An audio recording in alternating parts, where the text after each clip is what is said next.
kelompok 2 yang mempresentasikan hasil kerja kelompok kami, yaitu alat radiologi. Di sini ada manfaat alat radiologi bagi Indonesia sangat signifikan karena membantu deteksi dini penyakit seperti kanker dan infeksi.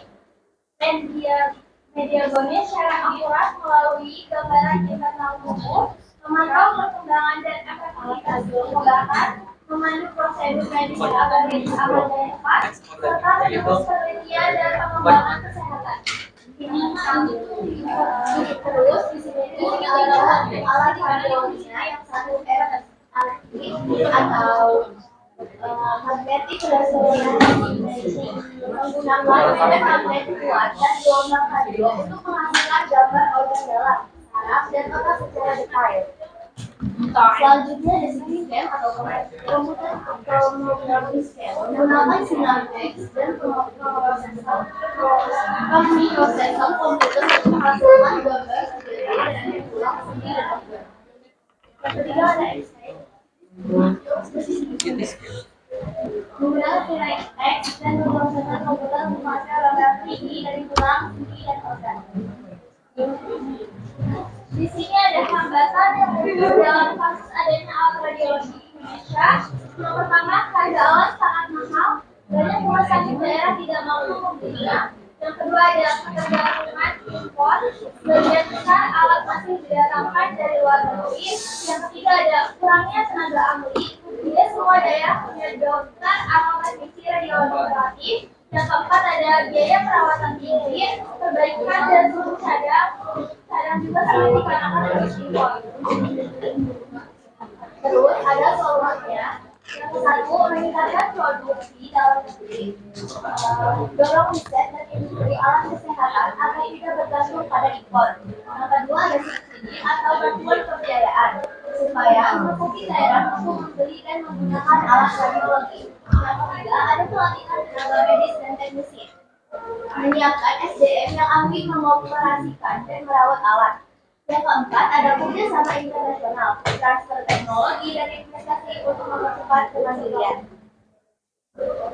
Selanjutnya ada dampak negatif. Yang pertama, sebagian besar masih impor, membuat ketergantungan pada luar negeri dan menguras rasa. Yang kedua, mahal. Tidak semua rumah sakit bisa membeli sehingga akses terbatas. Yang ketiga, biaya perawatan tinggi, membebani rumah sakit dan pasien.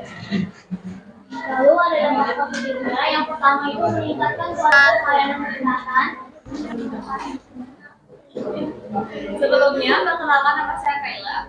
Nama saya Wan. Saya Alifah. Di sini kita akan mempresentasikan barang impor Indonesia yaitu skincare. Satu, apa manfaat barang tersebut bagi Indonesia? Yang pertama, memberikan pilihan produk yang lebih beragam bagi masyarakat sesuai kebutuhan kulit. Yang kedua, mendorong perkembangan industri kecantikan lokal karena adanya persaingan. Dan yang ketiga adalah menarik konsumen menengah ke atas yang mencari kualitas atau merek tertentu dari luar negeri. Yang kedua, hambatan. Hambatannya ada 3. 1. Harga skincare impor relatif mahal karena bea masuk, ongkos kirim, dan nilai mata uang asing. Yang kedua, risiko masuknya produk ilegal palsu tanpa izin BPOM. Yang ketiga, persaingan ketat dapat melemahkan produk lokal jika tidak mampu bersaing. Dan yang terakhir, ada perbedaan cuaca. Yang ketiga, bagaimana solusi yang dapat dilakukan pemerintah Indonesia? Yang pertama, memperketat pengawasan izin edar melalui BPOM agar produk impor aman dan resmi.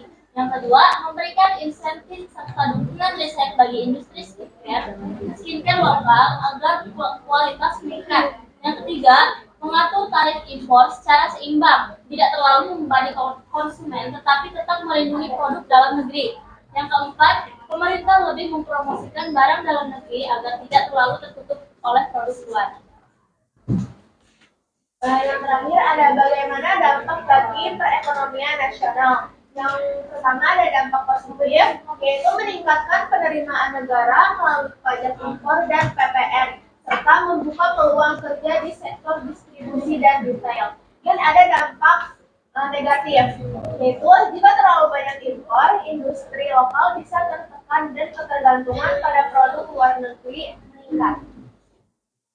Ini merek yang dibikin dari ini contoh sampel Ya, ini yang impor dari luar negeri. ya. Oke, buka sesi pertanyaan untuk Satu orang. ada yang ingin belajar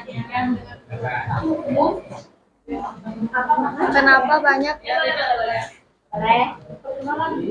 Ya, sendiri. Assalamualaikum warahmatullahi wabarakatuh. Waalaikumsalam warahmatullahi wabarakatuh. Ada bosan nama aku Rida Rizky Autafianti, izin bertanya. Ya, silakan. Apa hubungannya skincare dengan perbedaan cuaca? Rina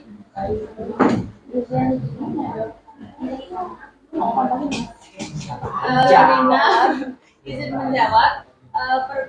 Hubungan dari skincare sama perbedaan cuaca itu dari apa namanya kandungannya, karena kan setiap manusia itu memiliki kulit yang berbeda-beda ya jenis kulitnya. Jadi kadang tuh ada bahan kimia yang tidak ada di Indonesia, jadi kadang tuh juga mahal harganya. Jadi dan perbedaannya itu manfaat handphone atau HP punya banyak manfaat besar bagi masyarakat Indonesia, baik di bidang sosial, ekonomi, maupun di pendidikan. Berikut beberapa manfaat utamanya. Satu, komunikasi lebih mudah dan cepat. Memudahkan masyarakat dari berbagai daerah secara geografis yang tetap terhubung, membantu komunikasi keluarga, pekerjaan, hingga layanan darurat. Dua, akses informasi dan pendidikan. Sumber belajar lewat internet, e-book, dan video pembelajaran, memudahkan siswa dan mahasiswa mengikuti kelas online, mendukung ekonomi. Dan ketiga, mendukung ekonomi digital. Banyak usaha kecil UMKM berkembang lewat jualan online melalui HP. Efisien mendorong transaksi non tunai atau e-wallet, mobile banking? Terus yang keempat, layanan publik lebih efisien. Akses mudah ke layanan pemerintah atau EKTP, pajak online, BPJS, dan lain-lain. Informasi cepat soal kebijakan cuaca, bencana, atau transportasi. Apa hambatan yang muncul dalam kasus tersebut? Pertama itu hambatan regulasi kebijakan pemerintah, peraturan IMEI internasional mobil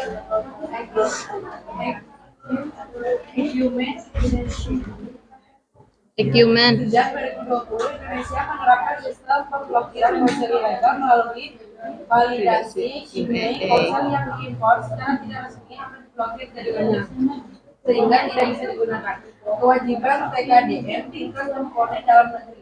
Pemerintah mewajibkan handphone 4G 4G atau komponen memenuhi syarat PKDN minimal 35%. Ini menjadi hambatan bagi merek asing yang belum bisa memenuhi aturan tersebut. Terus ada pajak dan biaya masuk tinggi. Handphone dikenakan biaya masuk PPN dan PPH yang lebih besar. Ini bisa membuat harga jual lebih tinggi dan menyulitkan persaingan dengan produk ilegal. Yang kedua, hambatan teknis dan logistik. Prosedur impor yang rumit. Pengurusan izin impor, sertifikasi dari Kominfo dan kepatuhan pada aturan HP dalam negeri masih terbatas. Impor membantu menyediakan pilihan HP dengan vaksin melambat. Kesimpulannya, handphone impor memberikan pilihan yang lebih beragam bagi konsumen, baik dari segi harga maupun teknologi. Namun, jika tidak diatur dengan baik, impor yang berlebihan dapat merugikan industri dalam negeri, menurunkan nilai tambah ekonomi lokal, serta berpotensi menimbulkan masuknya barang ilegal. Oleh karena itu, pemerintah perlu melakukan pengawasan melalui regulasi IMEI, penerapan PKDN, serta pengendalian pajak dan biaya masuk agar pasar tetap sehat dan industri lokal bisa berkembang. Saya Diana dari kelompok 1, izin bertanya. tadi ada pernyataan bahwa impor HP dikenakan PPN dan PPH. Dari pernyataan tersebut bisa nggak kalian menjelasin PPN dan PPH tersendiri? Terima kasih. Jadi tergantung kan, iya, tergantung ke ada kenaikan pajak dan pemiliknya juga terkena PPN. Indonesia, pendapatan dari pajak dan bea impor karena motor seperti Harley dan Davidson masuk lewat jalur impor atau CBU atau distribusi resmi. Negara mendapatkan penerimaan dari bea masuk, pajak penjualan kendaraan bermotor, pajak tanggal nilai, pajak barang mewah, dan lain-lain. Dan bagi Indonesia, tingginya biaya impor dan tarif. Motor impor seperti Harley biasanya dikenai tarif bea masuk, pajak barang mewah, pajak kendaraan. Bagi Indonesia, pemberlakuan regulasi impor dan pajak. Pemerintah memperketat regulasi impor motor besar, dan memperjelas aturan terkait impor kendaraan mewah, serta menetapkan pajak. Dampak positif dan negatif di sini adalah dampak positifnya satu, penerimaan negara dari pajak dan bea masuk. Motor Harley Davidson termasuk barang mewah sehingga dikenakan bea tinggi. Pertanyaan, bisa kalian sebutkan tidak top 5 negara produsen impor Harley Davidson ke Indonesia? Apa? Top 5 negara Iya. Yang melakukan pajakan impor Davidson ke Indonesia. Lima negara.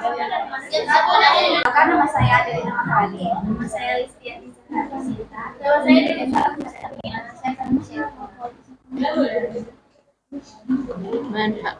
Ini ada manfaat. Impor mobil Toyota dari Jepang memberi manfaat karena menghadirkan model-model terbaru dan teknologi canggih yang belum diproduksi di Indonesia.